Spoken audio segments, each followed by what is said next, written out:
But there is value in familiarity too. And a lot of times when you come into Fanbase, you might see a lot of familiar experiences what you see in other places such as Instagram or TikTok. But that's intentional because a lot of times we're trying to give value to familiarity, right? And so we're not trying to copy anything. We're just trying to consciously give familiar terms, familiar experiences, so then we can disrupt from those familiar experiences. But in the case of subscriptions, we're not, 100% bought in, so I don't discard in the future changing some of those terminologies. All right. All right, let me see what else is going on in the chat room. Someone asked, how do you cash out? Does it happen naturally or do you need to do it manually? So cashing out happens on the 1st of every month. So today is payday in Fanbase. August 1st is a payday. The only thing that you have to do is go to your profile, go to your settings, and make sure you complete your payment profile. Now, I want to spend some time explaining why the payment profile and the difference between a payment profile in some regions, such as the US, versus other regions in the world. But let's first explain why you need to complete your payment profile. So we always want to make the payout as seamless and as automated as possible.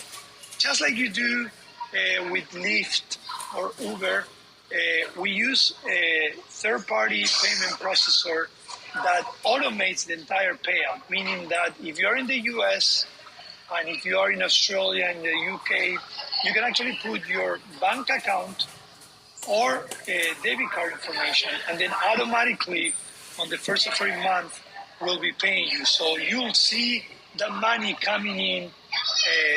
Usually takes between 3 to 5 business days, depending if it's the first time that we pay you.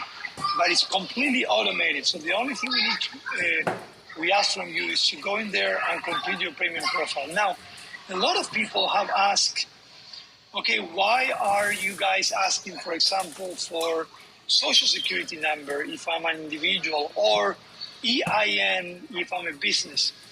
First of all that information is not kept in Fanbase's server. That information is needed because we're actually paying you as a contractor.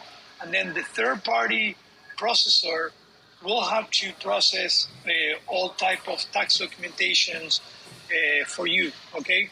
So when we ask for social security or EIN, none of that is kept in our servers. That's completely encrypted and private, but it's needed to be able to not only pay you, but at the end of the year, for you to be able to do your taxes as well, okay?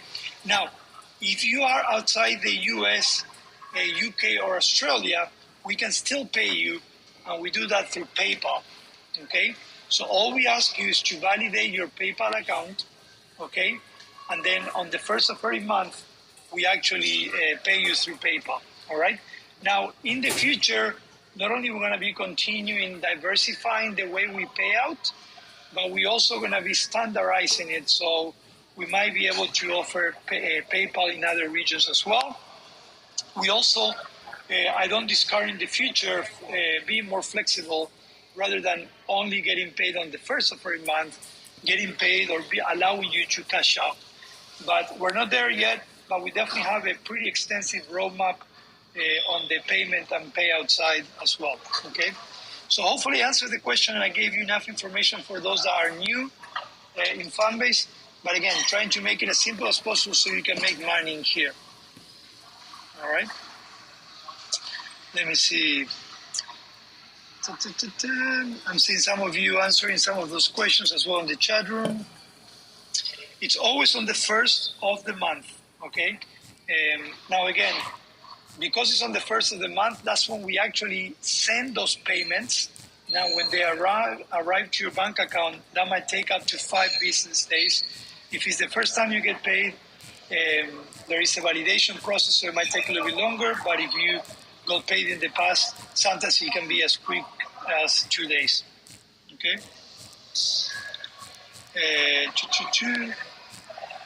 Let me see. A lot of users' bios are cut off on their main profile, is it possible to get a third line of text added? Interesting. I have to look at the prototypes that we have, because we actually did go into the details of description, bios, and so on. I can't recall if we actually have 1, 2, or 3 lines in there, but I'm seeing some of the UX UI team members in the chat. So we're definitely going to write down that question, and then we'll let you know. Okay. All right. Let's see what else. I'm looking through some of their questions. My subscribers are called Page Plus. I love it. You guys are becoming creative with your how you're calling your subscribers. I like that. And you put in different levels. Nice. Yeah, but you know what? A lot of times we actually got some. I remember seeing some bad reviews, just people feeling offended because we're asking for Social Security, and there is a reason. There's something that we don't want to do is, get information we don't really need, but that's purely for payment purposes. We don't use that for anything else. So everything that you put in the payment profile goes to the payment processor. Is only used for payment processing purposes. So. All right. That's some good questions in the chat room. Let's see. I saw some people with their hands up. I'm going to start bringing you guys up so we can. All right. What's going on, Oracle Tree? How are you? I'm good. How about yourself? Doing great. What's going on? But this question is for people who are outside of the U.S. Positively Angela. She did a live, you might want to check it out, where she was trying to update her payment profile, and the app closes on her. Whenever she goes to that part and goes to the little, court thingy in the corner next to the wallet, it just closes up on her. It shuts down. Oh, interesting. What can I ask? I mean, the best way to do that is before she actually taps on the settings, to shake the phone and report it, because we might get some information, some technical information on the steps taken there, but it shouldn't happen. Now, my question is, where is she based? She's in Canada. Canada. Okay. Yeah. Interesting. She did try to shake the phone, but that wouldn't work either. So I like I said, before she did the live, I told her I asked her, did she update the phone? She said she did the update already. And then she went live and she showed, what I'm saying? So I hope that somebody will see it and be able to help. And I was like, well, the next best thing you can do is reach out to them via email. And I forgot about today. So I was like, let me get up here and ask you, because somebody else out of the U.S. might be having that same issue. Yeah, so if the ticket was open, then we're definitely going to be looking into that. What I will say is that recently we enabled PayPal for all Canada users, including iOS. iOS, before they had a different payment gateway, but we changed that to PayPal. So maybe that adjustment did something to her profile. So it might be unique to her because maybe she had the prior payment profile, and when we changed to PayPal, something got stuck. But regardless, I'll write it down and then I'll follow up with tech support so we can get back to her and see what's happening. Okay, well, like I said, she did do a live, so if you go, I'm sure the live is still there. She did it today. I told her the live stays up for 24 hours, so hopefully y'all will see it before it gets taken down. So, okay, no problem. Cool. Sounds good. Thank you. All right. You're welcome. Thank you. All right. Let me see. I saw some other ones. Well, I guess not. Let me see if there's any other questions. If not, we'll jump into the product roadmap and a little bit of what's coming beyond what I mentioned already. All right. Well, let's go into the product roadmap, and then we'll spend the last 10 or so minutes opening up for questions, feedback, and so on. Okay. So, product roadmap. the way we set our product roadmap, we obviously first define our objectives as a company for the quarter and for the year. We try not to look too far ahead because in the industry that we are, things change drastically, especially with technology. So we want to maintain the nimbleness, the flexibility, where if we need to change directions, we can do so as well. Okay, but we do a lot of planning. So we set our objectives as a company. Then all the different teams, marketing, product, they get together and say, okay, how can we support and enable these objectives? And in the case of product, those objectives are being enabled with increments, basically small or larger features. Sometimes it's fixes, not everything are improvements. Well, actually, there are always improvements. I mean, not always are features, but sometimes are fixes. And for Q3, we focus on community building and obviously creator growth, right? We want to bring as many users and creators as possible into Fanbase. So several things that we are going to be doing from the product side. I mentioned some of those. We're going to be revamping the entire profile. We're also going to be revamping camps, and we're going to start bringing camps outside audio room. I did mention we're going to be bringing RTMP as well. We're going to do a proof of concept. Now, a proof of concept does not mean necessarily the full-fledged functionality for everyone in the app. It means that we're going to have a version we're going to be testing. We're going to be having close and small groups using it. And then we're going to be releasing it to everyone else. We're also going to be tackling some of the basic things that we think helps to have better community building. One of them is we're going to be closing all the loopholes on the blocking functionality. I always mention that we have 6 content creation verticals, and in each content creation vertical, the way you define who you want to interact with and how you want to engage is different. So we're going to make sure we cover all those use cases for the blocking functionality.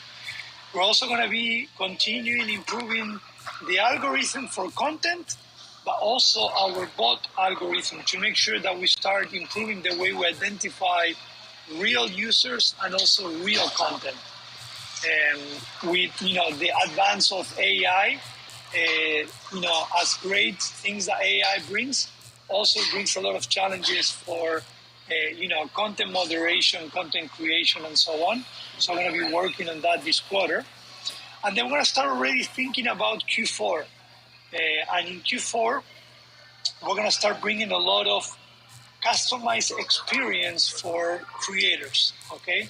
And those customized experience will come as means of specific tools that some of you might be able to use to either give to your subscribers or to create content, okay?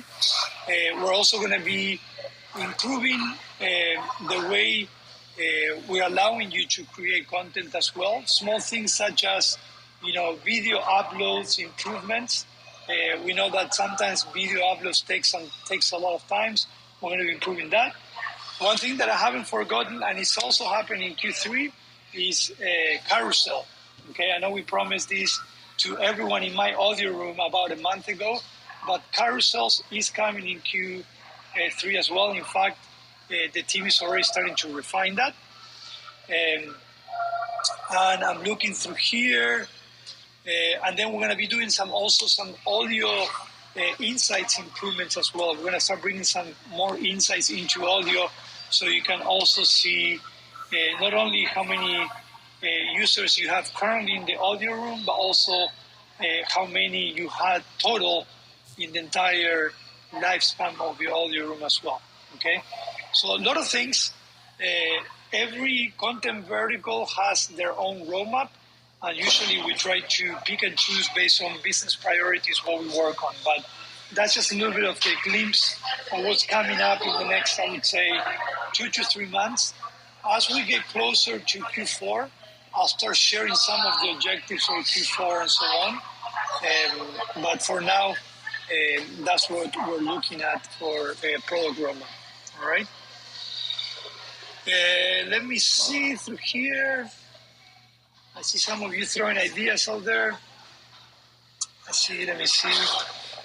Rama, I was thinking about a ranking system. The lab token should also function as ranking power. The more lab a video post. So as we continue working with our algorithm, we're also learning and defining what carries the most weight into a piece of content. What do we consider engaging, right? Now, something to consider with lab and monetization is, as disruptive as it is, still for a lot of users, they're having a hard time understanding or throwing themselves into monetization. So one of the reasons why at Fanbase we still, allow, having likes and following for free, it's a little bit of the concept of familiarity. People are still very hesitant to give themselves out to full monetization, to buying lab packs and using them. Now we're seeing that changing a lot, which is super exciting. If I compare users in Fanbase, 2 years ago from today, we're seeing a lot of users giving lab some comments, lab some chat rooms, and sometimes for no reason, just because they like it. And that shows how the mentality is changing, right? The mentality of I want to get likes versus the mentality of I want to make money with my content, that's shifting. So as that shift, we're also shifting that into the algorithm as well. So at the end of the day, we are aiming at having a fully gamified environment in Fanbase. And having a fully gamified environment also means considering the monetization and how lab can be a powerful gamification tool as well. Okay? So I'm not saying we're going to do a ranking system per se, but I will say that you're going to start seeing more and more how monetization start having a bigger priority in engagement and on content creation. Okay? Let's see. See, I see some of you, and you know what? I forgot to give you loves to some of those great comments. Sorry, I'm going to go back. I always say that I'm going to give love to those great comments and great questions that you guys do in chat room. So here you go. Hey, Rama, how you doing? Oh, there you go. You came back. What's up, Leonard? Hey, actually, my question is concerning loves. Can I take my fan base payout and cash them in for loves? Is there a way to do that? Not currently, no. Okay. We have a lot of people asking about that. Right now, labs are real money that you can cash out in money, but you cannot turn them into labs. Not yet. All right, thank you. You're welcome. Sorry, I invited you earlier, but I didn't see you, and then you popped up. I was in the chat room. All right, let's go back into the chat room. I have some other questions that you guys had. Let's see. JC saying self-use. So it's not a bug per se, but we are going to be changing that. We're also discussing self-actions beyond views as well, because there's a lot of things that we're starting to see as we grow. We're starting to see a lot of self-actions that we didn't see before, so we're starting to address those. So the answer is yes. Not sure if it's going to happen very soon, but we are aware of that.